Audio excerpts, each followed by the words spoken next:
দূর মালয়েশিয়া থেকে হাজার মাইল পাড়ি দিয়ে শুধুমাত্র একজন শ্রমিকের খোঁজ নিতে বাংলাদেশে ছুটে এলেন মালয়েশিয়ার পরিচিত ব্যবসায়ী মুজাফফর শাহ বিন আব্দুর রহমান ও তার স্ত্রী নূরলিজা মুহুদ নূর। শনিবার দুপুরে গাজীপুর সদর উপজেলার পিরুজালি গ্রামের সুলাইমানের বাড়িতে উপস্থিত হয়ে তারা সৃষ্টি করেন এক অনন্য মানবিক ঘটনার দৃষ্টান্ত। কিন্তু আসলে আমাদের যে শ্রমিক মালিকের সম্পর্ক আমরা দেখতে পারি, হয়তো মালিক বেতন দিচ্ছে না বা শ্রমিক মালিকের দ্বন্দ্ব, কিন্তু আসলে প্রবাসে মনে হয় এরকম না। এই যে একটা ধারণা মানুষের, হয়তো এলাকার মানুষ বুঝতে পারবে যে একজন বিদেশ থেকে মালিক এসে শ্রমিকের বাসায় দাওয়াত খাচ্ছে বা ঘুরে যাচ্ছে, তার পরিবারের সাথে আনন্দ ভাগাভাগি করতেছে, এবং এটা মনে হয় একটা অনেক সুন্দর বিষয়। এটা আমাদের দেশের কালচারেও হওয়া উচিত। পিরুজালি গ্রামের পিয়ার আলীর ছেলে সুলাইমান 2007 সালে জীবিকার তাগিদে মালয়েশিয়ায় যান। কঠিন সংগ্রামের শুরু থেকে ধীরে ধীরে তিনি কাজ পান মুজাফফর শাহের প্রতিষ্ঠানে। সততা, দায়িত্বশীলতা ও পরিশ্রম দিয়ে সুলাইমান অল্প সময়ে মালিকের আস্থা অর্জন করেন। সময়ের সঙ্গে কর্মক্ষেত্রের আনুষ্ঠানিক সম্পর্ক রূপ নেয় গভীর পারিবারিক বন্ধনে। এটা আমাদের জন্য আসলে খুবই গর্বের বিষয়, কারণ এরকম অনেক বাংলাদেশি বিদেশে আছে, কিন্তু এরকম সম্পর্ক না থাকলে আসলে কিন্তু বাংলাদেশে কেউ আসার কথা না। এবং সে যে আসলে সেখানে একটা ভালো সার্ভিস দিছে এবং এই সার্ভিসের অনুপ্রাণিত হয়ে কিন্তু সে আসলে দেশের টানে এবং তার বাচ্চা দেখার জন্য বাংলাদেশে আসছে। এটা আসলে আমাদের জন্য, আমাদের বাঙালির জন্য আসলে খুব একটা গর্বের বিষয়।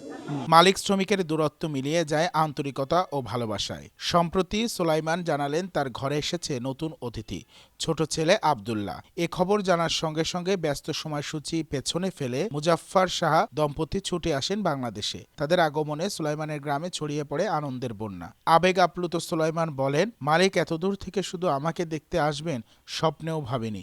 অনেক কষ্ট করার পরে আমার এই মালিকের সন্ধান পাই আমি। পরে উনি নাগে কথাবার্তা বললে খুবই ভালো লাগছে। উনি ধরেন আগেও বাংলাদেশে আসছিল মালয়েশিয়া থেকে। আসার পরে উনি ধরেন হয়তো এরকম হয় না, এরকম মানুষ কি আমাদের বাংলাদেশে আছে কিনা বলতে পারি না।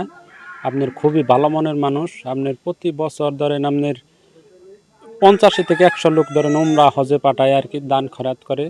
তারপরেও আমি বলছিলাম আমাদের দেশে তো একটু মসজিদ করতেছে, আমার ফ্যামিলিগতভাবে আর কি, আমাদের যে গোষ্ঠী আছে সবাই মিলে। তখন বলার পরে বললো যে কত টাকা লাগবে। আমি বলতে পারব না। পরে আমি হুজুরের কাছে জিজ্ঞাসা পরে বললাম 10-12 লক্ষ টাকার মতো লাগবে। পরে উনি নগদ অন দ্য স্পট টাকা এগুলো আমার পাঠিয়ে দেয়। পরে মসজিদটা কিনলে রয়েছে। হয়তো ধরেন অনেকেই জব করে, বাংলাদেশে করে, বাহিরের কান্ট্রিতে করে। তারপরে যখন গার্মেন্টসে যারা চাকরি করে তারা শুধু কিন্তু মালিকের দেখাও পায় না। আর উনি অনেক কত বড় মনের মানুষ। বাংলাদেশে আমাদের বাসায় আসতেছে। উনি আসা মানে আমাদের বাংলাদেশের একটা পজিটিভ আর কি। আপনি শুধু খেলে আমাকে ফ্যামিলির কোনো না, আপনার মানিজ্যতের এটাই না, পুরা বাংলাদেশ আর কি সবাই চিনতে পারে, জানতে পারে, জাস্ট এটুকুই। মুজাফফর শাহ বলেন, সুলাইমান আমার পরিবারের একজন সদস্যের মতো। তার সন্তানকে কোলে নেওয়ার অনুভূতি ভাষায় প্রকাশ করা যাবে না। I come here because I want to visit my brother Sulaiman. He's been with me for the past almost 16 years. So this is to show our appreciation for him to be with us for quite some time. And we want to pay a visit to see his son, Abdullah. Where's the son? That's Abdullah. So this is Sulaiman's son, like my grandson also. Okay, and I really appreciate the support that been given to me and my wife for our visit here in Bangladesh.